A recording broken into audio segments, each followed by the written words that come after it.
Linearly vary the width and/or slope of a section enables the designer to select a code off the cross-section and override the width and/or slope of the section over a selected station range. As the designer can specify both the start and end width and/or slope, this method provides for linear transitions of width and/or slope in the cross-section shape. This method of adjusting the cross-sections has wide-ranging applications.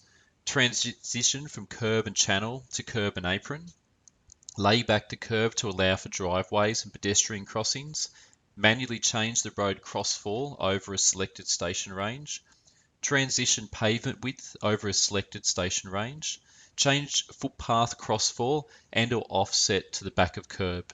In this example, it is desired to change the crossfall of the road leading into the bend from a two-way to one-way crossfall in order to reduce the volume of cut as well as assist motorists negotiating the bend.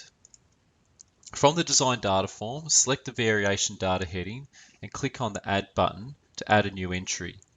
Select linearly vary section slope and or width and click OK. Code will be RETW, start station 120, end station 240. Width variation is incremental, start width 0, end width 0. Slope vertical variation is set, start slope vertical -2%, end slope vertical +2%. Click on Add Update to apply the entry. The incremental option is an additive adjustment that will add the width or slope values to the values defined in the applied template. The set option will override the width or slope values read from the applied template. From the design data form, click on the Rebuild Models button to update the surface. The crossfall slopes have now been adjusted on the right side of the cross section to reflect the variation. From station 120 to 240, the slope linearly changes from -2% to +2%.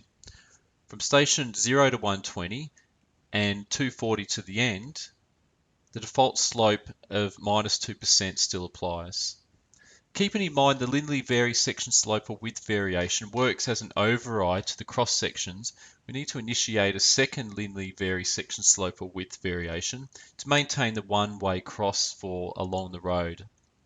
To maintain the one-way crossfall to the end of the road, we need to add a second linearly vary section slope and or width. From the design data form, select the variation data heading and click on the Add button to add a new entry. Select linearly vary section slope and or width and click OK. Code will be RETW, start station 240, end station 1000. Width variation is incremental, start width 0, end width 0. Slope vertical variation is set, start slope vertical 2%, end slope vertical 2%.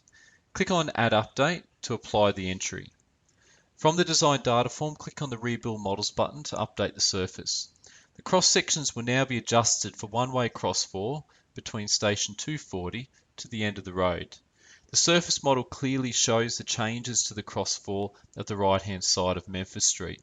The right batters will have also been affected as they are controlled by an alignment. The slope will have increased accordingly.